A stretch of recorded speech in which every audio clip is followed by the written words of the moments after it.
Hello everybody, welcome back to my channel. I'm so glad that you're here. Sorry I haven't been here. I haven't filmed a video in a while, and that's just because college is hard. Social lives exist, which is exciting. That didn't happen for a while. Sitting and recording myself in my dorm room is not a top priority right now, not gonna lie. Today's video surrounds an interesting topic to me, which is hating to read. A lot of my friends, who you see in every single one of my videos at this point, don't really like to read, and it's not like they'll turn their nose away from a book. Given books that they enjoy reading, therefore they don't like reading, if that makes sense. In high school, a lot of people did not like reading because they didn't like what we were reading, like The Scarlet Letter. They're given so many books that they don't enjoy. The entire concept of reading is pretty tainted for people, and that makes people not want to read in the future. There's so many different books, and you just aren't exposed to them because of high school curriculums, and then you just choose not to read in the future. And so I don't have anything against people who don't like reading, because I think that with the curriculum that I had to deal with in high school, I wouldn't like it either if I didn't have outside sources. So here's a list that I tried to make of books for people who hate reading, and I tried to talk to my friends who don't really like reading themselves, and some of their favorite books are on this list, which is exciting. The basis of what I just rambled about is that if you hate reading, I understand. I fully do. But there's books out there, so many books, and you just have to search for them, and that's daunting. So I'm gonna try to help, kind of. Book number one on this list is The Alchemist by Paulo Coelho. I think I always pronounce that wrong, but there it is.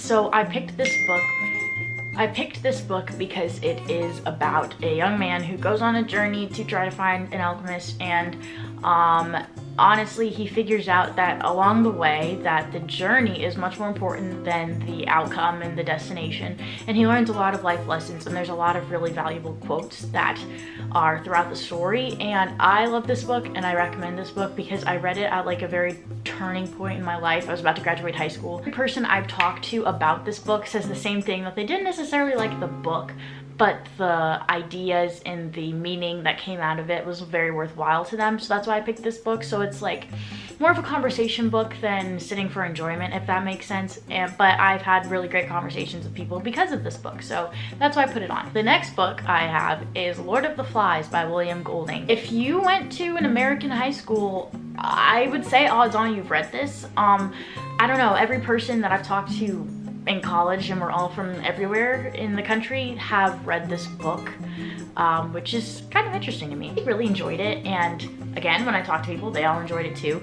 It's about a group of choir boys who crash land on an island and basically have to fend for themselves, and they turn on each other and try to survive on this island, and it gets very crazy very quickly.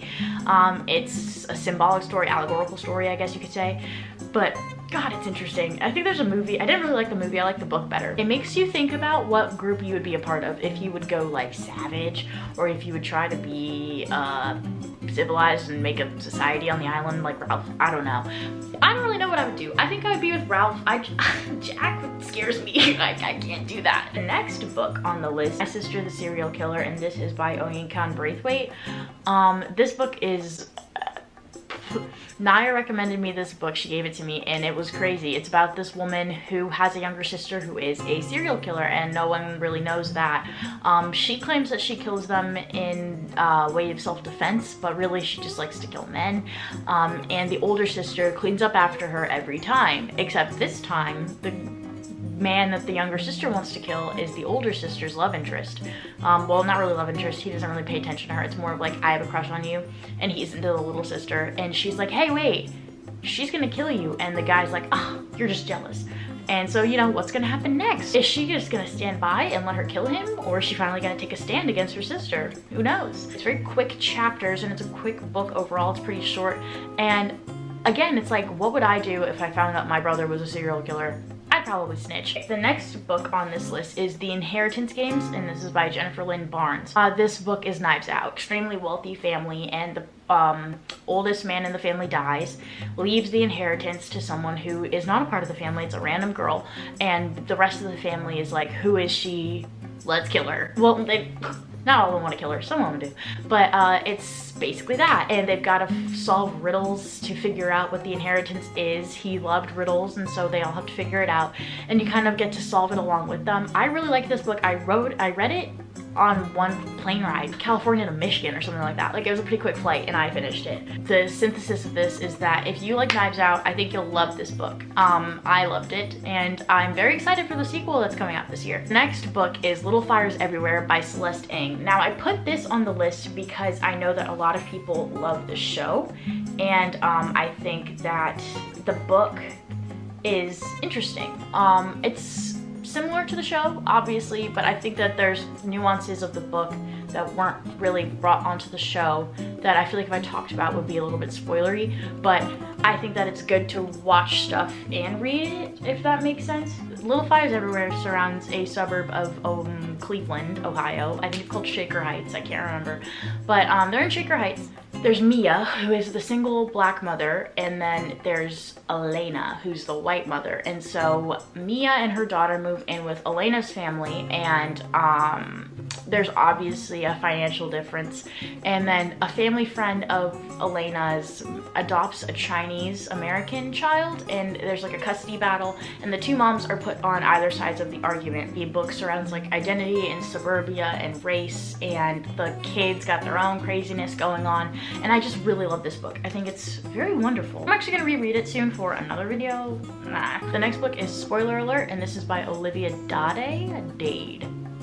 I don't know, a woman who is a fan fiction writer, writes fan fiction for this like Game of Thrones type show, and the main character of the show also writes fan fiction, or like reads fan fiction, because he hates the way that the plot of the show has gone.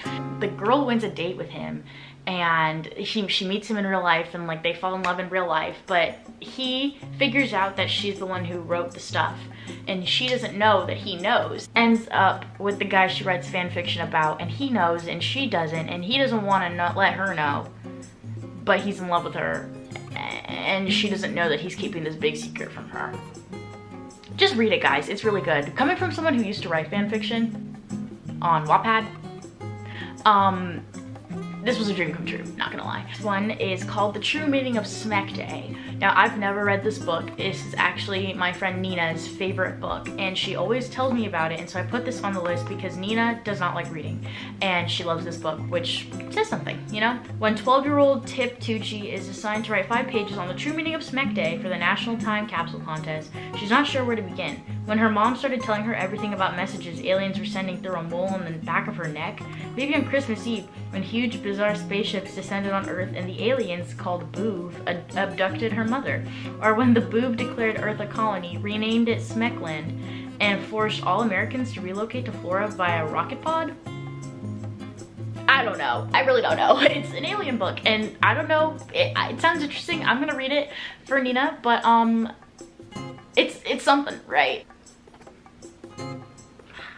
The next book is The Deep by River Solomon. Now, this book surrounds a race of mermaid people who basically are the descendants of those who jumped off of slave ships during the Triangle Trade, the Middle Passage. And so it surrounds this girl who's a part of the tribe who has to have the memories of that, you know, trauma passed down to her, and the books kind of captures the idea of like generational trauma, but also the beauty that comes out of that trauma and the beauty that comes out of the Black experience, even though it's laced with so much pain and suffering. And so I think it's just such a beautiful concept that the people who jumped off of the ships because they had rather die than be in bondage became mermaids. Are you joking? Like, that is the most amazing concept ever. And it's science fiction, speculative fiction. I love Black speculative fiction. I'm giving you short books. This book's only like 150 pages, and I just think that everyone should read it. Do it now. The next one is The Westing Game. This is by Ellen Raskin. And you know, this book was brought back to my attention when I did that BuzzFeed quiz thing. I haven't thought about The Westing Game since I was 8 years old, I think. A bizarre chain of events begin when 16 unlikely people gather for the reading of Samuel Westing's will. And though no one knows why the eccentric game-loving millionaire has chosen a virtual stranger and a possible murderer to inherit his vast fortune, one thing's for sure. Sam Westing may be dead, but that won't stop him from playing one last game. So it's kind of like the inheritance games, actually. These are kind of 2 peas in a pod. It doesn't require a lot of thinking, but it keeps you interested. Does that make sense? That's why I put it on the list. Like, you don't have to be like, okay, I have to decipher. No. No. Last one is Born a Crime, and this is Trevor Noah's memoir. He grew up in South Africa, and he's mixed race, he's black and white, during apartheid, which is quite literally a crime. And so I have actually not finished it yet, and this is Naya's favorite book, and so I also put this on the list because of her, because she told me that that book like changed her life, and I think that's super interesting because I didn't have any other memoirs on this list, and this is the first memoir that I'm actually reading. It's actually just a really big lie. I've read many memoirs. I don't know why I said that. A lot of people I talked to about this memoir genuinely enjoyed the story, so that's why it's there. You know, if you want a little bonus, I would put the autobiography of Malcolm X on there as well. I'm actually having to annotate it to understand. So, not understand, I'm not stupid. Do you get what I mean? Anywho, those are the books. Overall, I chose these books because I think that they keep you entertained and they keep you stimulated without making you like sit down and think like, what did I just read kind of thing. It is kind of a gateway drug. These books are gateway drugs, okay? If I can help people who have been traumatized from reading through awful books in high school in any way, I'm gonna, because it turned me off of reading, and I know that's really hard to do because I does this. Like, comment, subscribe. Let me know if there's any other books that you think are gateways for people to enjoy reading. I could just do my favorite books, but then you guys would be reading The Count of Monte Cristo and you would hate me. Have a wonderful day. I'll see you in the next one. Bye.